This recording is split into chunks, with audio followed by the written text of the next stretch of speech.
여러분 안녕하세요.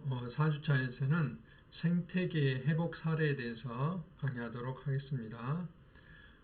지구상의 생물은 지금까지 총 약 160만 종, 170만 종이 이제 기록이 되어 있어요. 2017년도에 기록에 의하면. 그런데 실제 그 지구상에 살고 있는 생물들이 다 밝혀지지 않았다고 그래요. 밀림 지역이라든지 이런 지역에 사는 생물들은 사람이 접근할 수 없다든지 이런 이유 때문에 밝혀지지 않은 경우가 꽤 있고요. 그 중에 이제 제일 많은 게 동물계가 약 113만여 종, 그 다음에 식물이 35만 6천여 종, 그 외에 버섯이라든지 이런 곰팡이라든지 이런 것들이 약 13만 2천여 종 정도가 이제 분포하고 있다고 그렇습니다. 이와 같은 생물종을 우리가 보존해야 되는 의미는 이제 오랜 세월 동안 우리가 진화를 거쳐오면서 다양한 생물종들이 이렇게 형성되어 왔는데 이런 것들이 형성되면서 우리 그 생물종 안에는 이제 생물들이 탄생하고 죽고 또 진화 과정을 거치면서 새로운 어떤 생물들이 만들어지고 이런 것들이 모두 다 이제 들어져 있는 거죠. 그래서 이런 지리적인 거 또는 여러 가지 환경 변화 이런 것들을 다 담고 있는 게 바로 생물이라고 할 수 있습니다. 그래서 생물 다양성은 수많은 식물, 동물, 미생물 이런 것들과 우리 지구 생태계 전체의 그 환경 그리고 유전자까지도 포함하는 광범위한 어떤 의미를 생물종들이 가지고 있기 때문에 우리가 생물 다양성을 중요하게 여기고 있다라고 이야기할 수 있습니다. 그리고 이런 생물 자생종들이 중요하기 때문에 우리나라에 국립 이 생물자원관이라는 곳이 있어요. 생물자원관이면서 우리나라 생물 종수를 이제 찾아내서 기록하는 그런 일들을 하고 있는데 2020년도까지 약 5만 4천여 종을 기록을 했습니다. 이제 꾸준히 매년 이렇게 기록해 가는 것이죠. 그 중에 이제 그 숫자를 보면 이렇습니다. 그래서 이것을 비율로 보면은 동물이 58% 정도 차지하고 식물이 15% 정도 차지하고요. 그 외에 그 균계, 그리고 그 버섯이라든지 이런 것들이 약 10% 정도 차지하고 있습니다. 그리고 멸종 위기에 속하는 이런 종들도 매년 이렇게 그 늘어나고 있는데 우리나라 현재까지 267종 267종이 멸종 위기에 처했다라고 현재까지 이제 발표를 했습니다. 우리나라뿐만 아니라 세계 여러 나라에서도 생물 종들이 이렇게 감소되고 있는데 예를 들면 이제 세계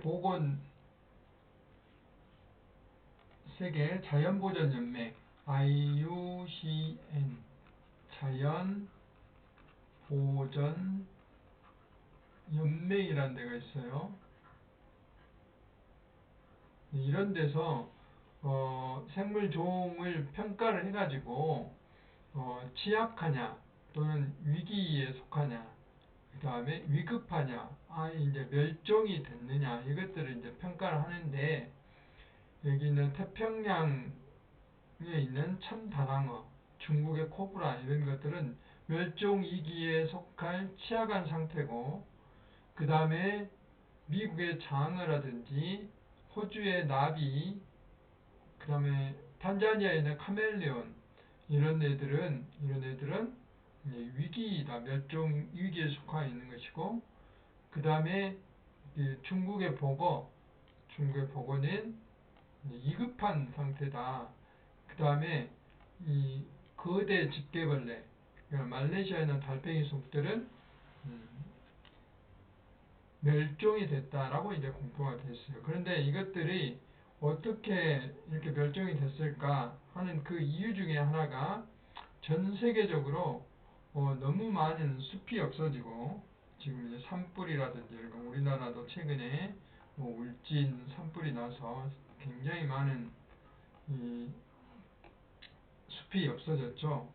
여기 이제 많은 동물들 터전이 없어지는 것이죠. 그 다음에 우리가 각종 개발 행위로 서식지가 파괴돼서 야생동물들의 수가 줄어든다. 뭐 지금 우리가 인수공통 그 감염병 그래가지고 그동안에 동물들한테만 문제가 됐었는데 얘들이 이제 우리가 계속해서 개발을 해서 산이 없어지고 녹지가 없어지다 보니까 사람하고 계속 접촉을 할 수밖에 없게 되는 것이죠. 사는 곳이 줄어들게 되니까 그럼으로써 사람한테도 바이러스가 옮겼다 하는 그런 사례들이 많이 나오고 있는데요. 이런 것들이 이제 동물들이 없어지게 되는 하나의 계기가 된다 하는 것입니다.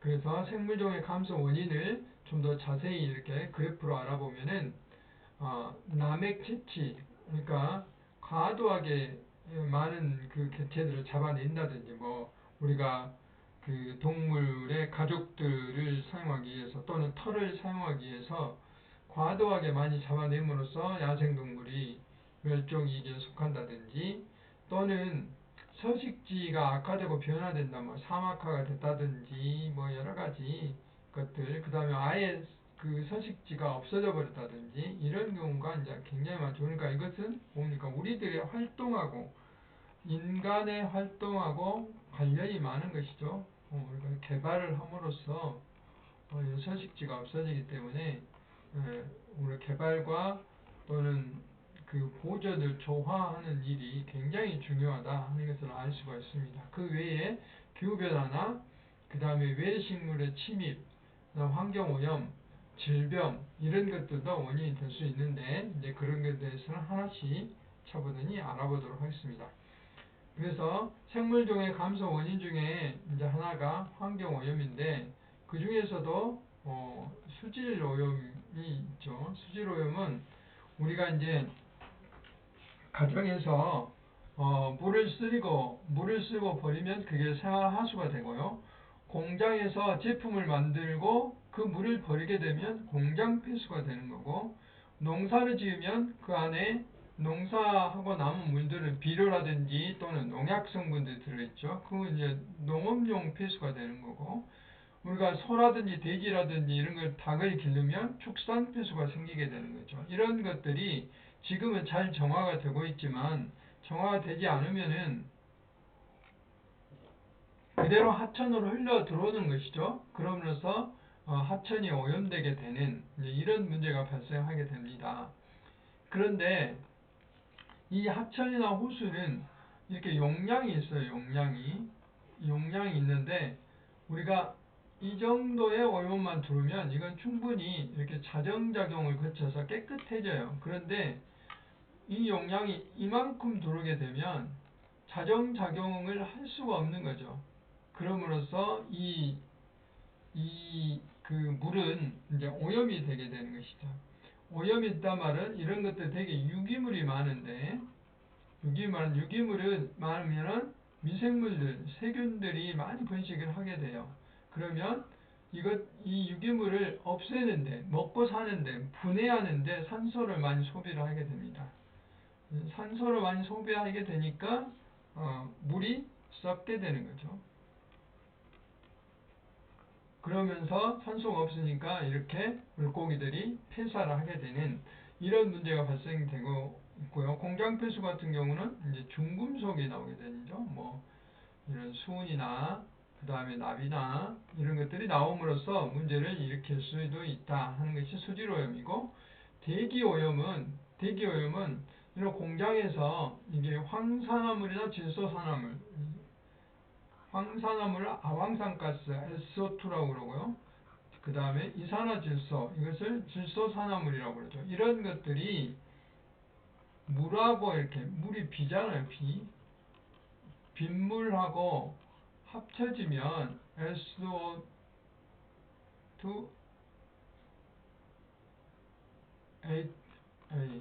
H2SO4가 만들어져요. 이게 이제 황산입니다. 황산은 아주 강한 산이죠. pH가 수소이온 농도라고 그래요. pH가 2에서 함정도 강한 산이기 때문에 이런 것들이 섞여져 있으면 산성비가 되는 거죠. 그 산성비가 내리게 되면 나무가 죽게 되고 또 풀도 죽게 되고 나무나 풀이 없으면 동물들도 살 수가 없게 되고 이런 문제가 발생함으로써 생물종이 감소가 되는 거죠. 또 미세먼지가 많은 사람한테도 안 좋지만은 식물, 동물에도 안 좋고요. 또 그럼으로써 이산화탄소가 많이 나와서 지구온난화도 기후변화가 되고 이런 것들이 토양오염과 수질오염과도 관계가 된다라고 이제 말을 할 수가 있습니다. 그 다음에 토양오염은 방금 말씀드린 수질이나 대기오염에 의해서 일어나기도 하고 또 자체적으로 우리가 폐기물을 함부로 버림으로써 그 폐기물에 의해서 그런 문제가 발생할 수도 있죠.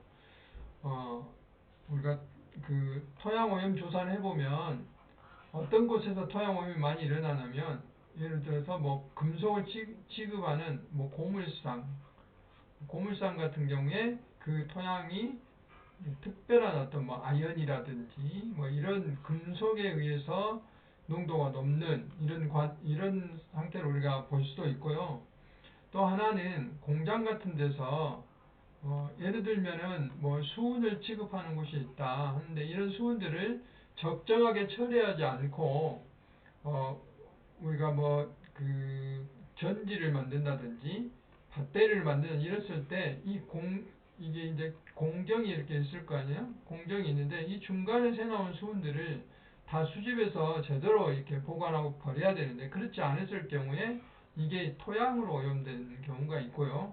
또 이것을 적정하게 폐기하지 않고 폐기물을 또 버렸을 때도 문제가 될 수 있어요. 실제로 우리 지역에 있는 어떤 산단에서 과거에 이 수은을 제대로 처리하지 않아가지고 이게 하수도에서 수은이 대량으로 발견되고 또 그 공장 주변 산단 주변에 수은이 토양 속에 많이 들어있었어요. 그래서 그럴 때는 그 흙을 전부 다시 수집에다가 다른 그 처리 업체에 가서 흙까지 다 정화를 해야 되는 엄청난 비용이 들어가고 모든 하수 처리장을 다시 청소해서 그 폐기물을 다시 또 처리해야 되는 이런 복잡한 문제가 발생을 합니다. 그래서 이런 것들 때문에 토양이 오염되면 토양 속에도 굉장히 많은 미생물, 토양 생물들이 살아요. 또 식물이 살아야 되고 모든 생물들은 이 토양에 우리가 벽을 두고 있잖아요. 그러니까 굉장히 큰 문제가 발생해서 생물이 감소할 수 있는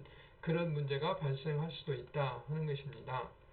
또 앞에서 말씀드린 외래식물이 침입되면은 외래식물들이 그곳에 어떤 자생종의 피해를 일으켜야 됩니다. 경쟁력을 일으게 하기 때문에 생태계 균형을 파괴하는데 그 대표적인 거에 식물에서는 돼지풀, 황소개구리 뭐 이런 것들이 있죠. 그 외에도 최근에 뭐 꽃매미라든지 이런 토끼만한 큰 누트리아, 쥐죠, 쥐. 그 다음에 그 부산 항구라든지 이런 데 발견 붉은 불개미, 뭐 사람 물면은 사람이 죽게 되는 이런 것도 생태 교란종으로서 발견되고 바다에서는 영구 객근풀이라는 게 발견돼서 이게 굉장히 많이 번식함으로 인해서 다른 바다의 해조류들을 감소시키는 뭐 이런 것도 있고요. 그 다음에 우리나라에 애국에서 들어오지 않았는데 환삼덩굴 같은 경우는 덩굴 식물 때 설명을 했죠. 굉장히 번식력이 좋아서 다른 풀이라든지 또는 심지어 나무의 그 전체 면을 덮어버리기 때문에 나무들의 광합성을 하지 못하게 해서 죽게 만드는 이런 굉장히 많은 문제가 있다. 또 그 유전자 변형 생물이라고 있어요. 유전자 변형 생물도 그 생물체 생태 균형을 교란하는 종이 될 수도 있습니다. 이렇게 그 외래 생물의 침입에 의해서도 요즘은 뭐 우리가 물류가 워낙 많이 이렇게 왔다 갔다 하기 때문에 애국하고 이런 경우가 굉장히 많습니다. 이것도 생물종의 감소 원인이 될 수도 있고요. 이렇게 환경이나 서식지 파괴나 이런 것들 때문에 서식지 파괴 문제는 제가 이제 3차 시대 환경영향평가에서 설명을 드릴 것이고 이런 멸종이라든지 이런 종들을 복원하는 노력도 끊임없이 하고 있어요. 바다에 그 돌고래처럼 생긴 이 상갱이, 그 다음에 새 중에서 굉장히 큰 이 황새, 그 다음에 그 설악산에서 조사하는 사냥 이런 것도 우리나라에 그에서 꾸준히 이제 복원한 노력들을 하고 있어요. 국가 전체적으로도 뭐 반달곰, 지리산 저 화엄사 입구에 가면 반달곰 그 뭐죠? 복원센터라는 게 있어요. 이런 데서 이제 복원 노력을 하고 있고, 그 외에 서식지 외 보전기관이라는 게 있어요. 그러니까 이런 사냥이라든지 이런 황설한 이런 것들을 어떤 동물원이라든지 또는 뭐 이런 곳에서 연구소에서 복원을 하는 곳, 이런 것들은 서식지 보전 외 보전 기관이라고, 이런 데서 이제 복원 노력들을 하고 있는 것이고요. 그 다음에 뭐 이 스라손이라든지 피그미 멧돼지란 이런 것들은 다른 나라에서 멸종된 위기에 빠졌던 건데, 그 복원에 성공해가지고 지금 이제 잘 자라고 있는 그런 사례도 있습니다. 그 다음에 이제 그 생태계 회복 사례인데, 요거는 미국의 엘로스톤 국립공원의 늑대 도입 생태계 회복 사례는 제가 그 2차 시대 강의를 한 바가 있습니다. 그래서 이거는 그냥 넘어가고요. 아르헨티나의 이베라 습지에서 제기우어를 다시 이제 들여와가지고 생태를 조절하는 그런 역할인데요. 이 제기어 도입에는 크게 이제 여기 보면 그 영양종속 효과라는 게 있어요. 영양종속 효과라고 있는데, 이 제기우어가 들어옴으로 인해서 두 가지 효과가 있어요. 여기 보면 카피바라라는 게 있어요. 카피바라는 이게 이제 풀을 뜯어먹기 때문에 이 제규가 없었을 때는 자기를 잡아먹는 놈들이 여기 있는 여우밖에 없기 때문에 풀을 조금 더 자유롭게 뜯어먹었죠. 그러다 보니까 풀이 이제 없어져서 황폐화되는 이런 문제가 발생할 수도 있고요. 또 여우 같은 경우도 그 제규의 눈치를 보지 않았죠. 그런데 이제 제규로 들어오니까 카피바라가 먹이에 먹는 데만 집중하지 않고 이 제규어를 이렇게 의식하게 되는 거죠. 계속해서 어디서 나타날까 이렇게 보게 되는 거고, 또 여우도 제규어 눈치를 봐야 돼요. 그래서 여우 먹이가 된 새도 많이 늘어나게 되는 거죠. 또 이제 제규어가 먹고 남은 이런 그 사체들을 먹기 위해서 독수리나 딱정벌레들이 이렇게 늘어나게 되고, 결국은 어떤 제일 최상위자인 이런 먹이 연쇄의 최상위의 이런 분류군들이 있어야지만이 건강한 생태계를 유지할 수 있다 하는 그런 이야기입니다. 이런 것들을 영양 종속 효과라고 그랬습니다. 우리가 이제 그런 이야기도 있잖아요. 뭐 붕어 같은 경우를 자기들만 놔뒀을 때는 눈치를 안 보고 자기들끼리만 경쟁하기 때문에 먹이가 꾸준히 들어오면 얘들이 활동을 별로 활발하게 하지 않아서 병 걸려 죽고 막 이럴 수도 있는데, 거기에 잉어 한 마리를 넣어놓으면 잉어하고 먹이 경쟁, 또 잉어한테 잡아먹힐 수도 있기 때문에 계속 피해 다니고 이러면서 활발히 운동도 하고 또 눈치도 보고 함으로써 적당한 스트레스, 이것보다 이제 중간 교란이라고 그래요. 그러니까 아주 심한 교란은 죽게 하지만은 적당한 스트레스만 주면은, 교란을 하면은 오히려 더 좋아질 수 있다는 게 이제 영양 종속 효과라고 말할 수 있습니다. 그것에 대한 것을 정해 놓은 것입니다. 그래서 미국의 미시간대 연구에 의하면 불가사리 같은 경우에 바다에서 이런 조개 같은 걸 잡아먹고 사는데, 불가사리를 제거해 봤더니 조개류가 제거하기 전에 15종이었는데 제거한 후에 8종으로 오히려 줄어들더라 이 말이에요. 그래서 이게 포식자가 없어지니까 무슨 문제가 발생했냐, 그 중에서 조개류 중에서 또 왕노릇을 하는 조개가 더 많아져 가지고 오히려 힘이 없는 조개들을 물리쳐 버리죠. 그러면 숫자가 줄어들더라 이 말이죠. 이럴 때 불가사리를 다시 들어오면은 그 종수가 늘어날 수 있다 하는 것을 이제 이렇게 사례를 통해서 알 수가 있고요. 또 모피 사냥 때문에 바다에서 해달이 사라지니까 그 먹이가 되는 성게가 많이 늘어나 가지고 해조류가 급감했다는 이것도 이제 발생할 수 있고요. 거미하고 메뚜기하고 있는데, 거미가 메뚜기를 직접 잡아먹지 않더라도 메뚜기는 거미에 대한 공포 효과 때문에 이 식욕이 떨어져 식물을 많이 먹지 않는다 이 말이에요. 그럼으로써 생태계가 조절되기도 하더라. 이런 적당한 스트레스, 이런 것들을 우리는 트로픽 캐스케이트, 그래서 영양 종속 효과라고 이제 이야기를 합니다. 또 다른 사례로는 아프리카의 들깨와 표범의 복원 시도인데, 미국의 프린스턴대에서 연구를 했는데, 아프리카의 모잠비크에 있는 고롱고사라는 그 국립공원이 있어요. 여기에 이제 들깨를 복원을 시켰더니 숲에서 살던 이런 영양들이 평상시에는 이 들깨가 없었을 때는 이런 평원으로 진출해가지고 식물들을 계속 뜯어먹으니까 식물의 다양성, 종들이 감소를 했어요.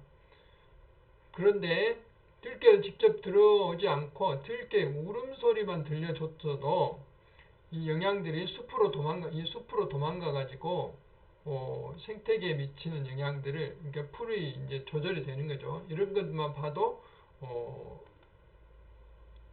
영양 종속 효과를 우리가 파악할 수 있는 것이고요. 또 이제 경쟁자인 산악을 지키려면 꼭 늑대를 없애는 것뿐만 아니라 늑대 대신에 늑대 유입을 증가하더라도 감소 효과 별로 없더라면, 이럴 때는 그 사슴의 그 숫자를 줄였더니 이 술록의 숫자가 늘어났더라 하는 그런 사례도 있고요. 또 바다에서는 크릴이 고래의 먹이인데, 고래가 사라지면 크릴이 굉장히 많이 늘어나야 되겠죠. 자기의 포식자가 없어졌기 때문에. 그런데도 불구하고 그 크릴은 오히려 감소하더라 이 말이죠. 그러니까 결국은 이것은 고래가 크릴을 잡아먹는데, 고래가 싼 똥은 플랑크톤이 먹고 살게 되고,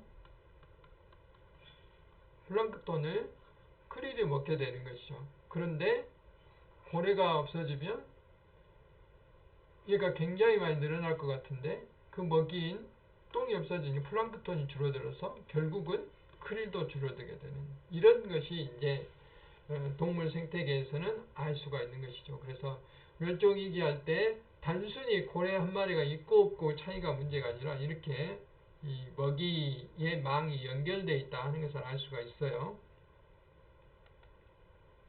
그래서 이 크릴은 고래뿐만 아니라 이 고래상어, 바다표범, 펭귄, 오징어류, 어류 등의 주식이에요, 주식. 그리고 하루에 대왕 고래 같은 경우는 4톤의 크릴을 섭취를 해요. 그러니까 그만큼 바다 생태계를 유지하는데 크릴이 그만큼 중요하다 하는 것을 알 수가 있습니다. 수명이 5년에서 10년이나 된다고 그러고요.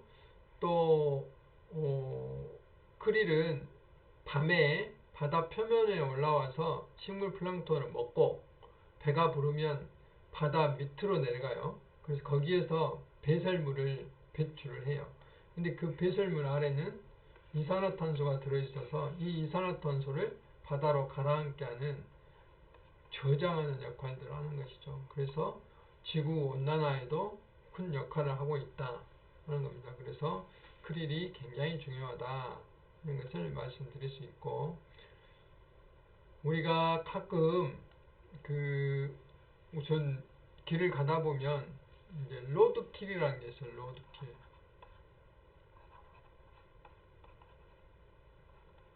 로드킬. 동물 교통사고죠. 동물 교통사고 또는 뭐 찻길 사고, 이렇게 뭐 여러 가지로 이야기를 하는데, 결국은 우리가 그동안에 동물들이 이런 산에서 살았는데 일단 도를 냈어요. 그러니까 이거 단절이 된 거죠. 동물들은 여기에 먹이가 있는데 먹이를 먹으려면 건너가야 되잖아요. 또는 차들이 다니면서 불빛을 비추면 야간에 불빛을 보고 동물들이 달라들어요. 특히 고라니 같은 애들. 이런 애들이 이제 다치게 되는 거예요. 또는 죽게 되는 거죠. 이런 것들을 우리는 동물 교통사고, 로드킬이라고 그러는데, 이런 것들을 이제 구조, 또 유리창에 부딪히는 그런 새들이 굉장히 많아요. 1년에 약 800만 마리가 죽는다고 그래요. 800만 마리.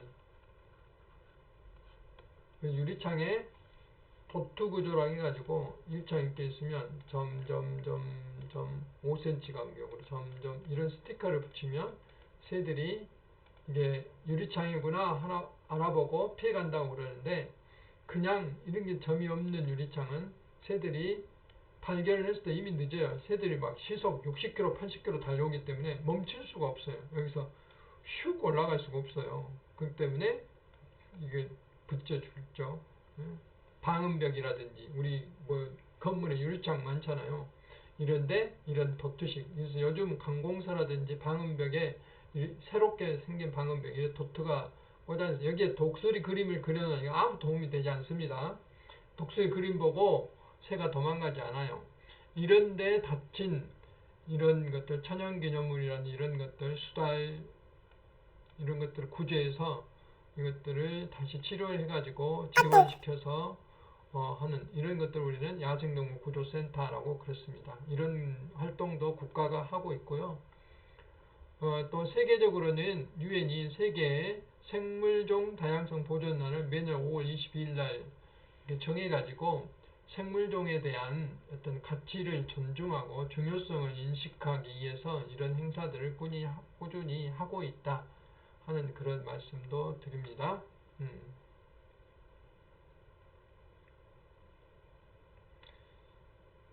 그래서 유엔에서는 우리 환경 쪽에서는 크게 세 가지의 그 중요한 그 협약이 있어요. 그 협약이 하나는 보신 바와 같이 생물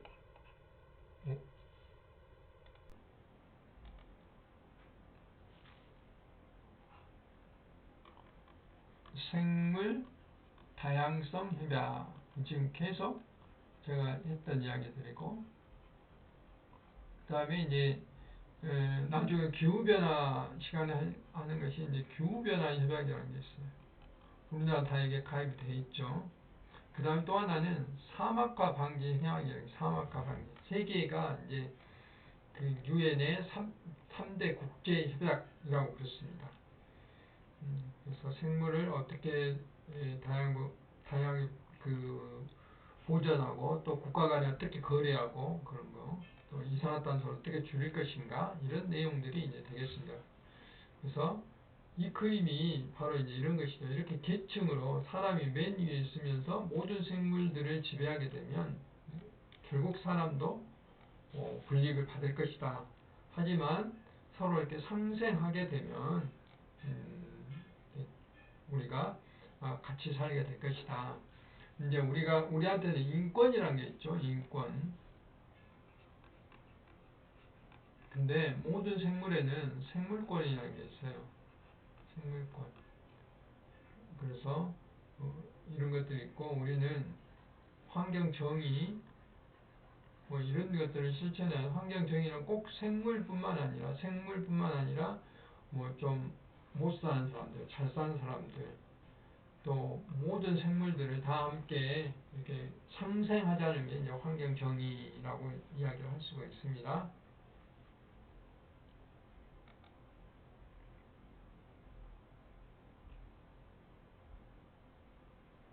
그 다음에 우리나라 경우에는 이제 특히 이런 그 서식지, 동물들의 또는 식물들의 서식지가 굉장히 중요하다고 했죠. 이거 파괴하면 이것이 멸종으로 가는 생물종 감소의 큰 원인이라고 그랬죠.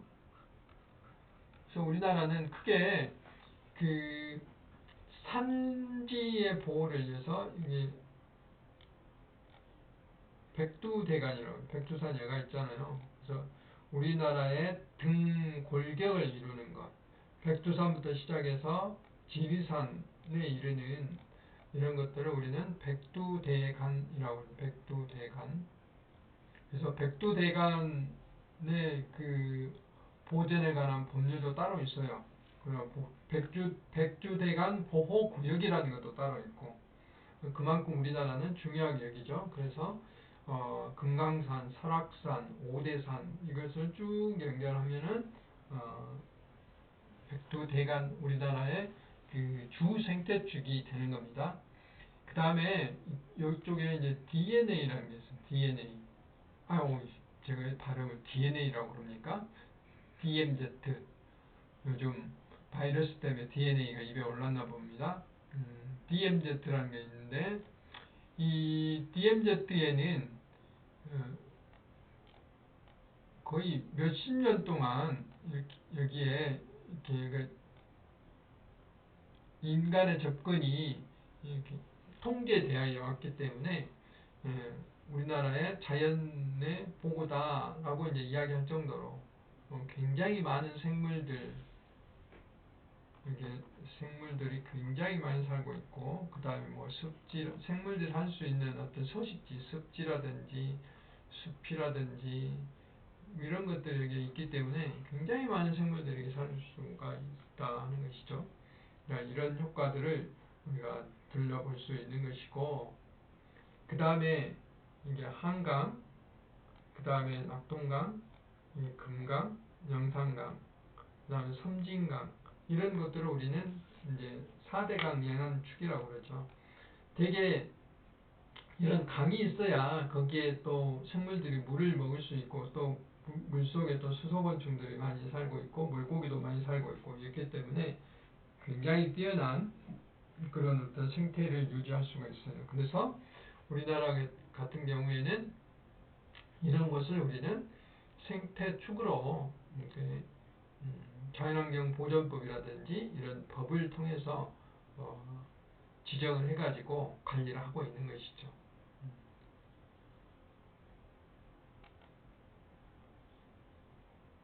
생물종의 보존 이유는 또 다른 말로는 우리는 생태계 서비스라고 그러죠.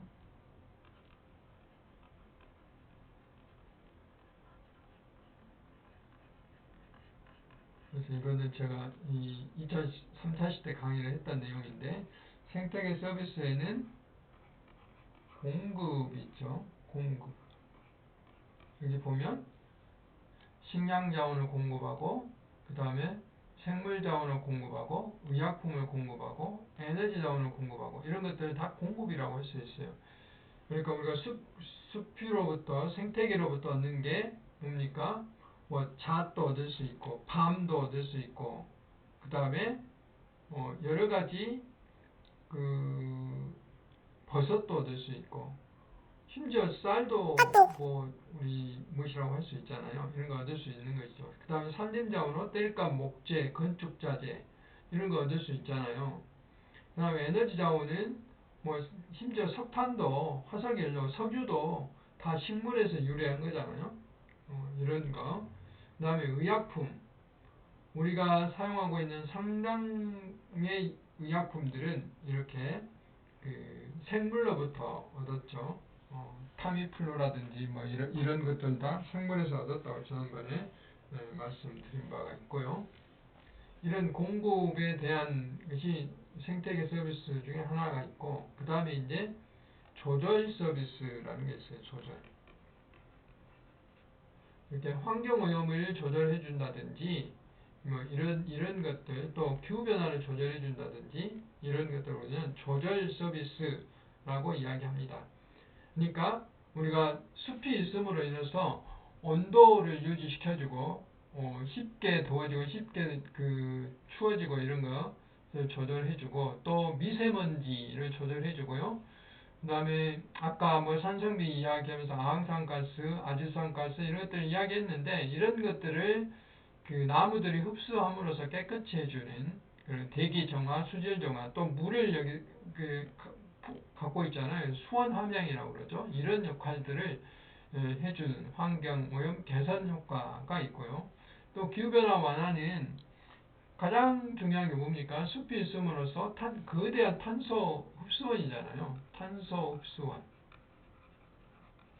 이산화탄소를 흡수함으로 인해서 이것들이 뷰를 조절해 주는데 결정적인 기여를 한다 하는 것입니다. 그래서 우리가 산림을 그만큼 많이 파괴하면 그만큼 문제가 될 수 있다 하는 것이다. 또 하나는 뭡니까? 공급이 있고 조절이 있고 그 다음에가 문화 서비스예요. 문화 서비스라는 게 있고요. 그 다음에 이제 조절 서비스가 있어요. 그 다음에 여기 있는 지지 서비스를 토양의 생물들이 여기서 살 수 있는 거 이런 것들을 지지 서비스 이렇게 이야기를 할 수 있습니다. 그리고 국가에서는 이것들은 생물 다양성 전략이라는 것을 마련해서 관리를 하고 있습니다. 지금까지 주로 생물 종의 의미와 또 그것들을 어떻게 우리가 보존해야 되는가에 대해서 알아봤습니다. 네, 수고 많이 하셨습니다.